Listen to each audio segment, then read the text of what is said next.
Both organizations are nonpartisan. We have NAACP, which is a legacy organization. We have When We All Vote, which is a newer organization, but has done some great work, especially in collaboration with each other. But for both organizations, which are nonpartisan, we can't ignore the historical moment that we have currently with the first Black woman presidential nominee from a major party. What are your thoughts and feelings around this very historical moment? So I would say it's historic because we have a competent individual who has demonstrated over a career leadership and leading with the capacity to serve and not one's identity. That this concept that we must lead with our identity is something that really suffocates the reality that we are in the midst of an inflection point in this country, the most diverse we've ever been. That we have capable and competent individuals across communities, and we should celebrate that as we recognize the policy priorities that's in front of the American people today. Absolutely. And I think for When We All Vote, obviously we're a bit more of a newer kid on the block. So founded in 2018 by Mrs. Michelle Obama, former First Lady, forever First Lady.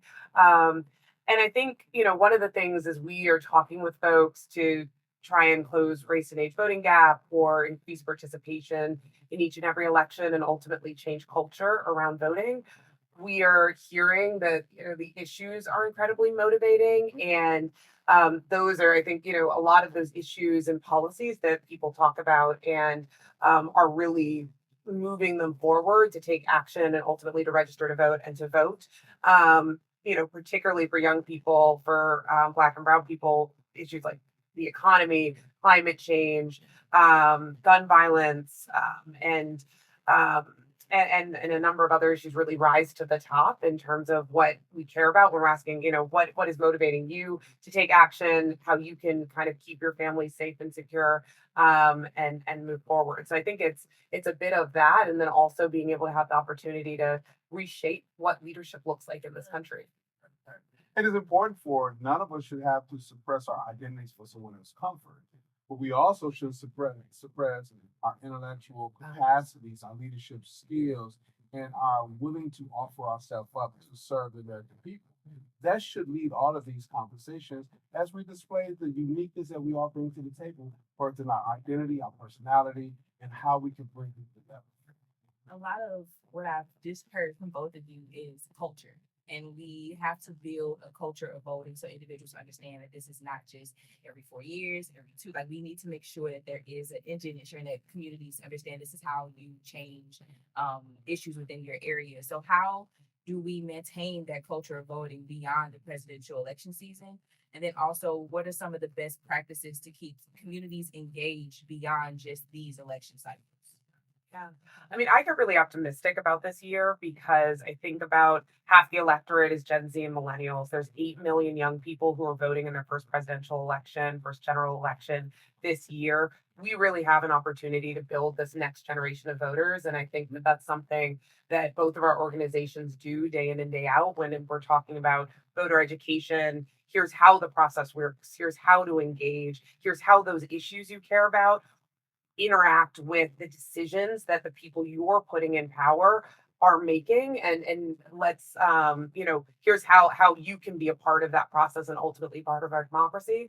And so that really gets me very excited. I think the way we think about it at When We All Vote is how can we diversify the voices that are talking about democracy and voting, whether that's our celebrities, artists, and co-chairs, and collaborators that are using their massive platforms to raise their voice and let you know, hey, your deadline's coming up, register to vote. Now's the time to request an early registration absentee ballot, or to early vote. Or it's a business coming in and doing voter registration, or it's a high schooler learning about it and sharing with their peers. It's really about kind of how are we thinking thoughtfully about increasing the voices that are out there talking about democracy. And then I think the second piece of it is the places that we are. We need to meet people where they are. That's why we're at music festivals. That's why we are on campuses. That's why we're working with organizations like the NBA to meet people where they are in terms of watching sports. Hey, this is a good moment while you're sitting there on this commercial break, register to vote, take that action, take that step now, and then ultimately make that a lifelong practice in the future. I think you're right. And you think about the median age of African American community is about 31 years old, Right. right? And you have that number of individuals in our communities who've never been exposed to civics in school, government class, understand the word or the concept of democracy, that public policy is the antidote to problems. And you only get to the solving the problems if you participate, cast your ballot to let a policymaker to hold your values and understand how they can take public policy, change it, form it to improve quality of life. That's a cultural arc that we must overcome because we can no longer rely solely on what happened in the 60s or the historical questions. We have to be able to speak to the reality of now and bite sizes to a medium age population who have never been taught that the power in a democracy is one vote, and that vote is like currency. And if we deposit our currency collectively in the same direction, in a value proposition of supporting people over profit to improve quality of life, we get a better outcome and life experience. Yeah. And I also think one piece of that about taking that policy and those issues and putting it into those bite-sized pieces, something you're really good at, something we pride ourselves on, is showing up on social media in a smart way, getting that policy in those bite-sized chunks, and ultimately making it shareable for everyone to share it wide. We did a survey of young people, and the majority, no shocker to anybody, the majority of young people are online, but about half said they aren't getting that civic education online. And so, knowing that you can go to an organization like the NAACP or When We All Vote's Instagram page or, social media platform and find something that is factual, easy to understand, and interesting, is, I think, incredibly important as we look to build that generation of educated voters. And that's the cultural opportunity here, right? We have to overcome the generation of my parents who received news on broadcasts through the paper. Then my generation broadcast paper, then all of a sudden you had cable news that was 24 hours. And then right in the middle of that, my sons and daughters, they receive information on social media platforms. And it's not one platform, it's multiple platforms. And the problem is they have to discern what's fact or fiction. And so we have to step in the gap, whether organizations like us, 115 years old, or organizations like yours, 18 years old. We have to figure out how to bridge that gap so people can discern what's fact, what's fiction, and how they are the solution to the problem, because there's no one else outside of our community going to fix it. Yeah. And I love you gave us some years. We're 2018 founded. So I know. So but you said 2018. We were founded. Yeah, we were founded in 2018. I know, right? But we're hustling. But that's the beautiful thing about this space. Social justice isn't a competition. 100%. It is an opportunity for all of us to step in gaps because none of us can do this work alone.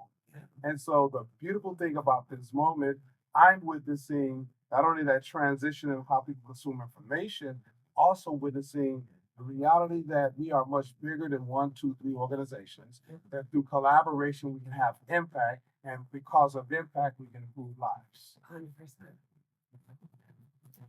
Okay, guys, I'll follow behind that. So we have talked a lot about youth vote or the younger demographic, but we have a lot of things that have arisen when it comes to distrust in the election process. But there are several students that are mobilizing on campuses, but we of course need them to still act and use their agency to get to the polls. So how can we specifically target and mobilize youth and first-time voters to participate in the November election? And then also, how do we convince them to ensure that to keep coming back? Like, this is a cycle. It's not something that you just do one time. You have to hold individuals accountable. How do we maintain that culture with that group of individuals? I would say the opportunity for us is to be as agile as possible to meet the moment. Right. So we have problems with this and misinformation. How are we showing up as organizations and as voices to where people can go and say, wait a minute, they said, or this is the factual information.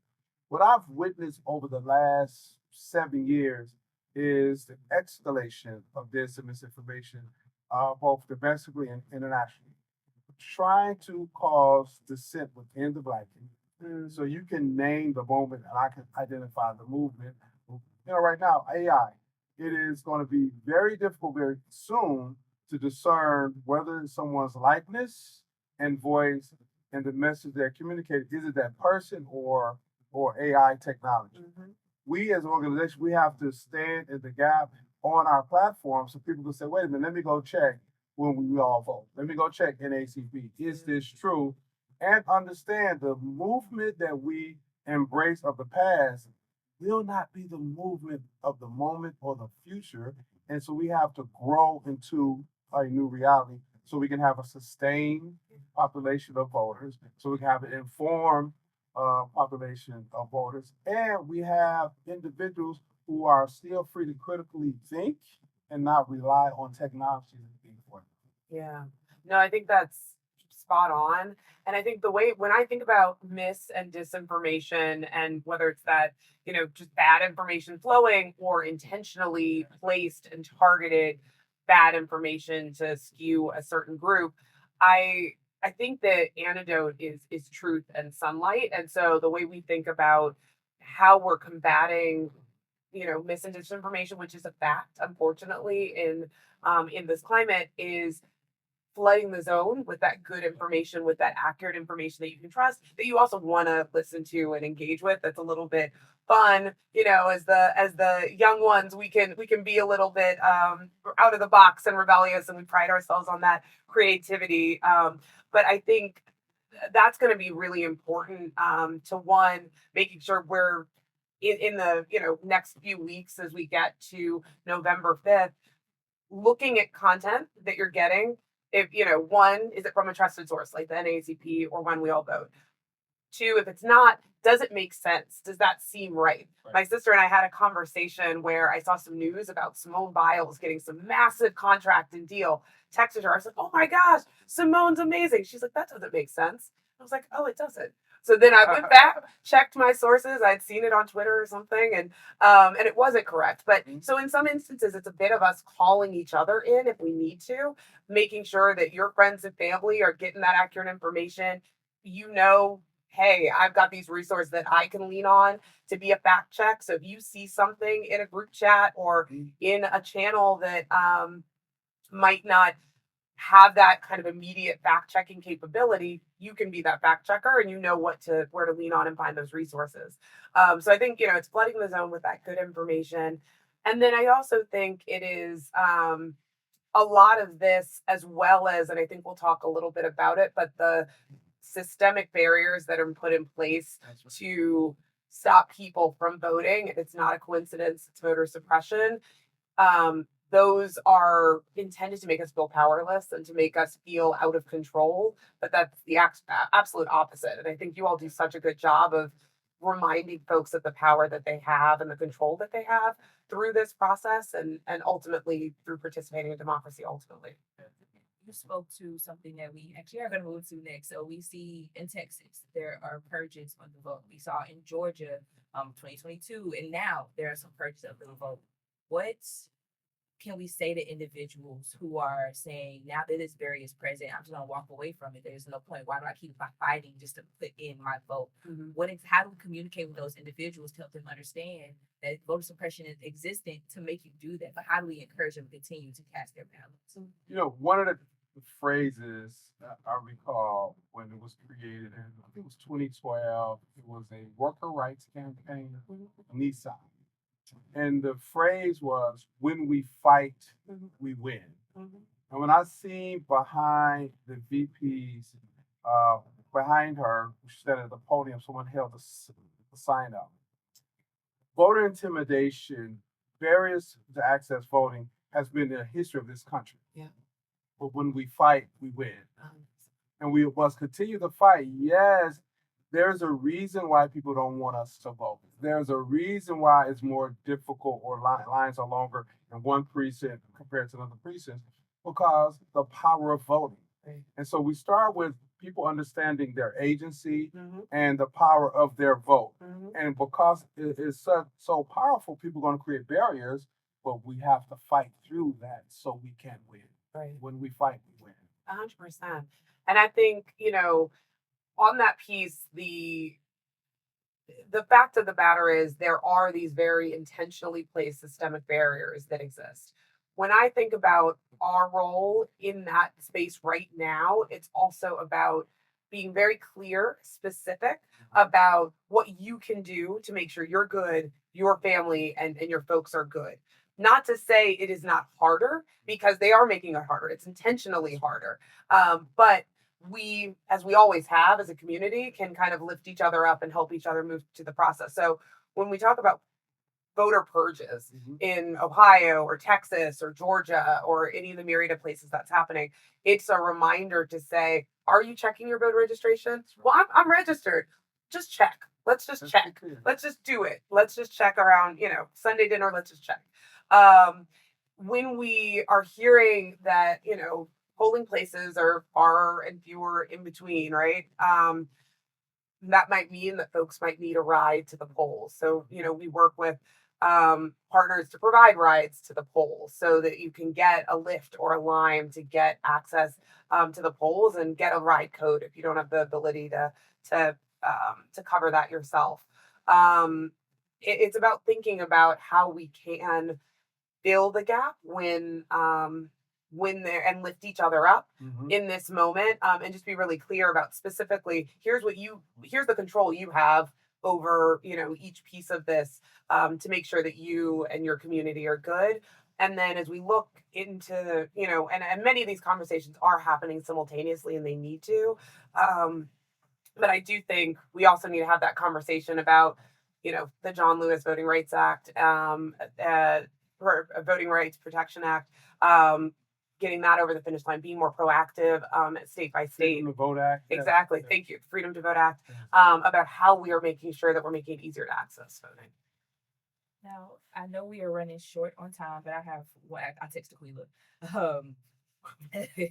I have one quick question that I really did want to make sure that we really got to, and that was about engagement with Black male voters. Yeah. So we have heard in messaging in our research that there are issues with them feeling as if they're being spoken at and not truly connected with, in terms of the upcoming election. What are some of the misconceptions around Black male voters? But then also, what are some ways that we can communicate and actually connect with Black male voters to make sure that they understand they're essential for the upcoming election? I always start with this question. We don't have time for us versus us paradigm. It is us for us. And so you do have voters who feel disconnected, not heard, or feel disempowered. And there may be questions around one's gender who feel more like that than others. Our job is to educate and empower voters across our community. Other problem I have seen is there are campaigns of dis and misinformation to amplify a problem, in many cases bigger than what it is. And so it's incumbent upon us to talk to every voter, work as hard as possible to get them involved. We have an issue with information. We have an issue with the platforms who are unregulated, able to promote the most negative stereotypes at every chance they get, as opposed to us being able to drill down and provide the necessary information, to listen and allow people to see how they are the power they're looking for. Whether you are tall or short, long hair or short hair, male or female, we don't have time for us versus us paradigm.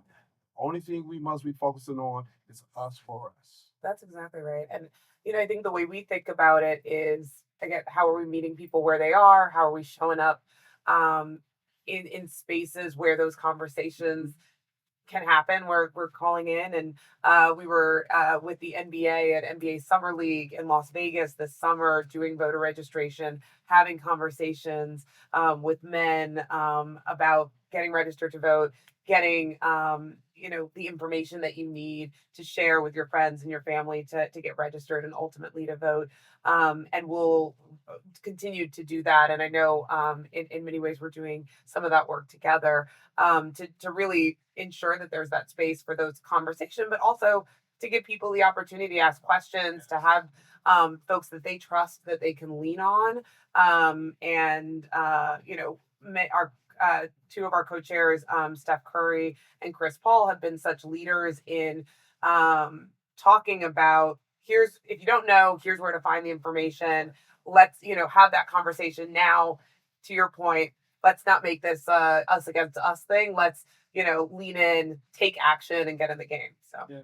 And our research have also shown that when neighbor talk to neighbor, you increase the likelihood of participation. So many people need to find their tribe, right. and talk to one another. Yes. And out of that, somebody will be able to say, you know what? I hear you, understand. However, did you also consider this? Right. When we ran the Relational Organizer Program in Shelby County, Tennessee, we identify groups on the ground in addition to our local branch who can go into certain communities because we're not a monolith. And because those individuals talk to their neighbors, we increase the turnout of infrequent voters. The high watermark in voting was 2008 and 2012. Anytime we have someone from our community on the ballot, you see an increase in voter turnout. Those individuals are still there. Right. We have to go get them. And in Shelby County, Tennessee, which is Memphis, we did it, and as a result, they selected a district attorney that best represented their needs and interests. Yeah.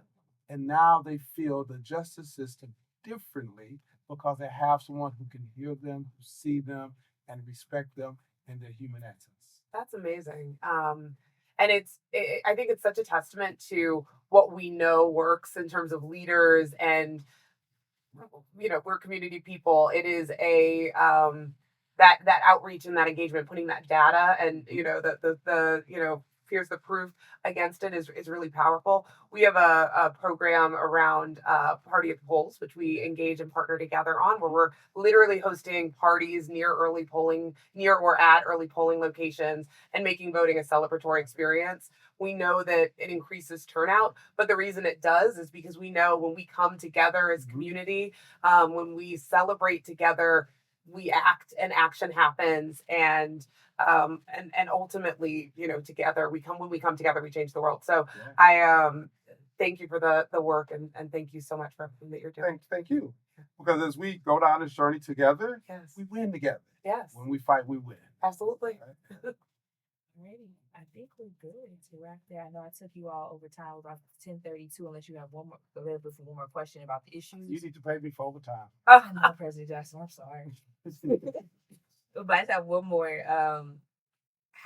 So we talked about the issues, but I kind of want to explicitly talk about some of the issues. So if you could push forth at least top 3 within the upcoming election we should utilize. But if you could talk about top 3 issues or key issues that are going to be on the forefront for this November, and how do we leverage those key issues to ensure that we see a surge in voter engagement and within the political process? So we asked people, what are the top things that you care about? The things that rise to the top are the economy, reproductive rights, gun violence, and climate change. And I think the thing that is really interesting and important about all 4 of those is that they are literally on the ballot in all 50 states. Yeah. In many states, they are quite explicitly on the ballot in the form of ballot measures. And there is a real opportunity to engage, and we always say, and I always say, voting and election day should not be a pop quiz. You can educate yourself about what's on my ballot. Ballotready.com has a great sample ballot for all 50 states. So you can go look at your ballot, look at the candidates, get an understanding of where do they stand on the issues that you care about. If you're sitting at home and it's reproductive rights, having autonomy over my own body is something that is incredibly important to me. get your sample ballot, look and see where do those candidates land in terms of that issue, and have that be a guide, and have that fire around that issue be a fuel that takes you into the ballot box. When we're engaging with young people both online and in person, or at a festival or an HBCU game and talking to voters, it's really, what do you care about? And there's been a fallacy. I think we're really combating that and debunking it right now, that young people were disaffected or not engaged or checked out. Absolutely not true. Incredibly engaged and activated. And it's around the issues that are incredibly motivating. And that's the conversations that we continue to have. But I think, for everybody who's listening, that is that, why you vote, and know that your voice has power and that you can make a difference, because literally it is on the ballot. The issues are the issues. People want to feel as if they can have an impact. They're going to make a difference, Right. and they want to be a part of something that has positive momentum. I think we're currently in an environment that's forward-looking, that's positive, and we want to talk about issues. Is Project 2025. Mm-hmm. The more we educate about what's in those 900 plus pages, the more people say they're going to try to do that. They can't do that. That's not right. Or they say we must stop it. Right. But the feel of, I'll say this, that we win when we have a message of hope that's forward looking. We lose when the fear message supersedes our hope message. Mm-hmm. I like the joyous feel that we're seeing right now, because people want to be a part of winning. They want to be a part of things looking forward. They want to be a part of the community, because our community is great. Yeah. And let's keep it there. Yeah. Let the sunshine in. Yeah. Let it shine in. Yeah. Well, thank you both so much. If there are any last words you want to give to voters or to individuals that we're going to share this information with, President Johnson, I saw the thought bubble. Amari needs to pay me overtime. Thank you both. Check your voter registration, register to vote. The deadlines are coming up. You have the power. Let's do it.